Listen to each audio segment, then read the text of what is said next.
Alright, Jeep Wrangler JKU 2016 reverse cam install. This part you should be pretty familiar with. You know, you take off the spare tire. I pass that over through here, up over, not through the tire mount, because that, they say, can cause it to pinch the wire. So you pass it in through here. If you take this off, you'll see that there's a way to kind of pass it through. And then it comes out this way. You pop this thing off, pass it through here. I put a zip tie to keep it in place. And then this part, you know, you mostly just pops off. I got mine out a bit further by taking out, you know, the plug connector right there. And then I also just took off the screws.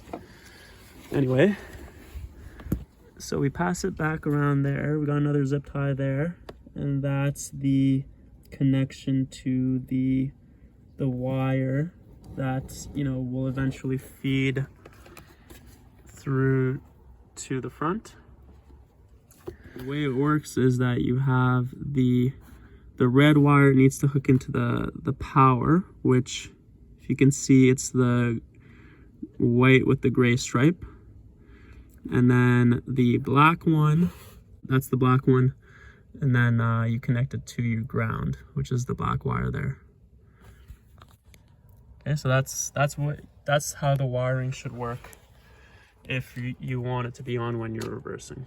I wanted to just stop there for a moment and talk about wiring, because even though I just showed the wiring to the reverse trigger wire, in an attempt to have my camera turn on only when my car is in the reverse position, in practice I wasn't able to actually get that to work.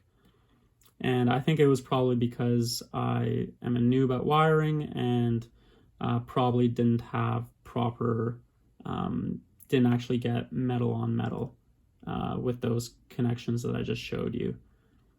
So after doing some research, I learned about T-tap wire terminals, and I just bought a pack of them off Amazon. And the way they work is you have the female end, which once you clamp it down, the idea is that these metal teeth would create an incision in the insulation of the wire so that it's able to connect to the bare metal of the wire itself.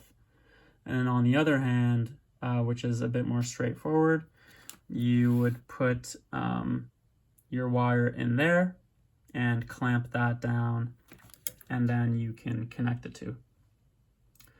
So there's videos on YouTube that demonstrate this that I'll link.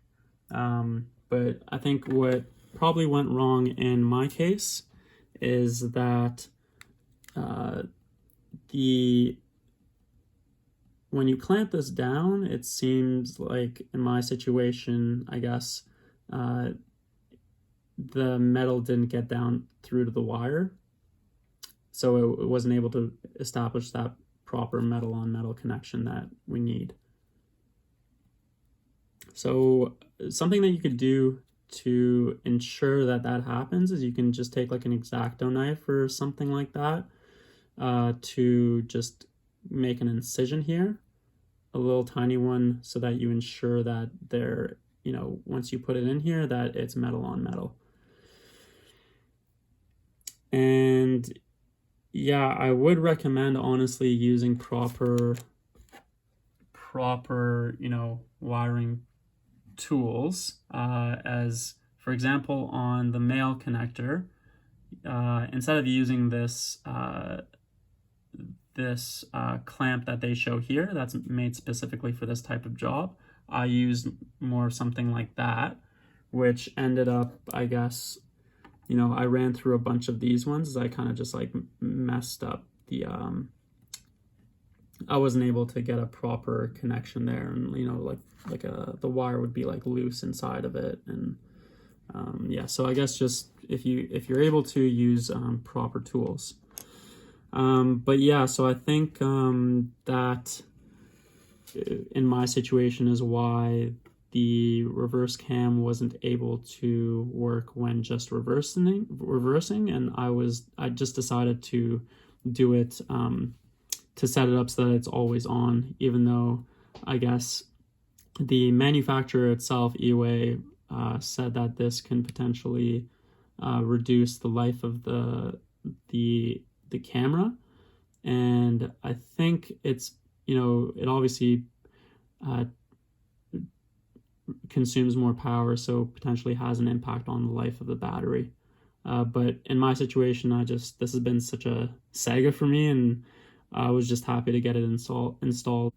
So in my situation, the decision to set up my backup camera so that it's always on as opposed to just being on in the reverse position was kind of one of convenience. It was getting a bit dark as I was working on it, and it's something that I've just been working on for so long that once I got it to work, once I wired it to the front, I was satisfied. At the end of the day, I still have those connections available in the back if I do choose to revisit that, but it also is just really tight quarters working in the back corner of the vehicle there with the reverse trigger wire. It was extremely tough to even put this around the two wires in the back there. So I can only imagine how hard it will be and how delicate it would be to actually, say, if I wanted to use like an X-Acto knife to cut those wires open, that introduces some risk. So in my particular situation, the juice wasn't worth the squeeze. So continuing with the installation,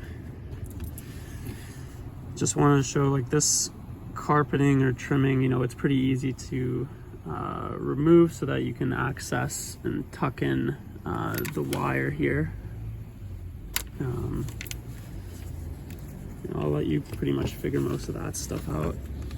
Just wanted to mention, again, you run it through here, and then there's some plastic trim here. What you can do is you can pop these off to be able to move these around to pass it in under there.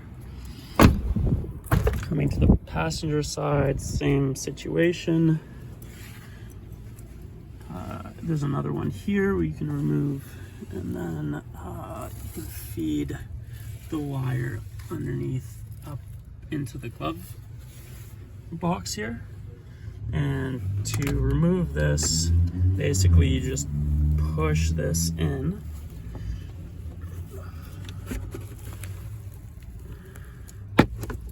See, so when you push it in, this little tab comes out, and you do that with both sides. And there you have it, the glove compartment comes out.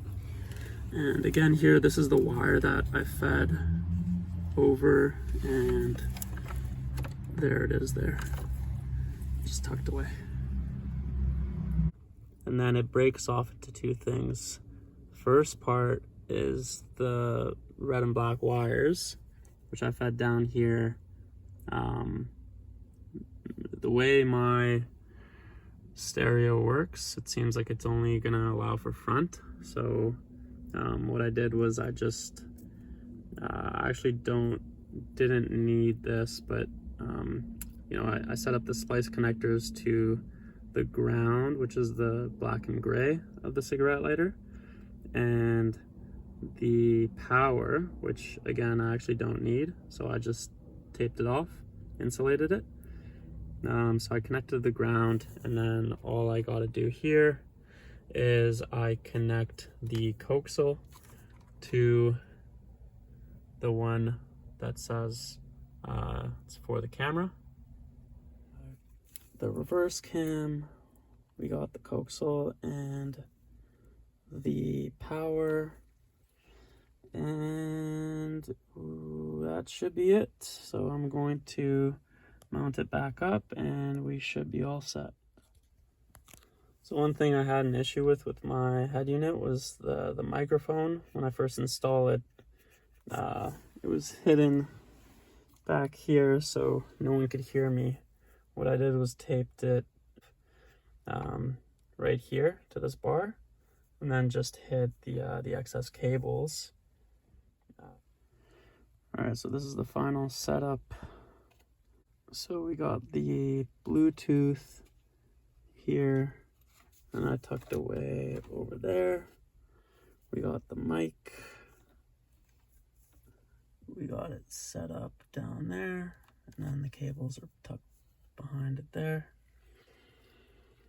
All this crap we don't need to use. We got the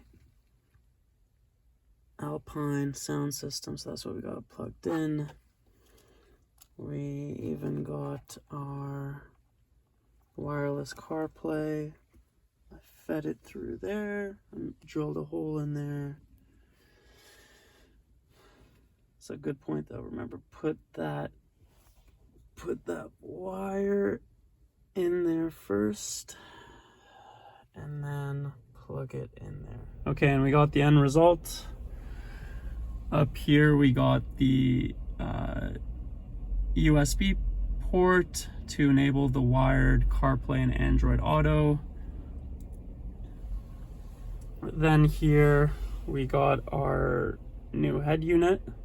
Once I click the camera button here, since I wired mine to always be on, it's on despite me not being in a reverse position. If I do go to the reverse position, I then do get the parking guidelines, and finally I can connect to wireless CarPlay and access my apps on the screen here. So that does it. All right, guys, I hope you enjoyed, or at least got something out of that video. To summarize, I installed the EWAY backup camera on my Jeep Wrangler 2016 Unlimited Sahara, and some additional content there in terms of how I installed the wired components of my IYING car stereo or head unit. Big shout out to JD Cars, who really helped me out with the car stereo component of this. They have a great video which I'll link in the description for additional context on that installation. And yeah, to that point, you know, those type of videos served as my inspiration for even making this content. It's, you know, we're really fortunate as Jeep owners to have such a great community that provides all this help and documentation that's readily available to us. So yeah, thank you to everyone who makes these videos, and was hoping I can, you know, do my own part here. So yeah, hope and yeah, again, obviously, like, it's like my first type of video like this, so thanks for bearing with me, and, you know, trying to work on, you know, I'm not the best like speaker and everything, not, you know, got some improvements to make in terms of editing these videos as well. So yeah, thanks for tuning in, and hope this was useful, and yeah, you guys take care.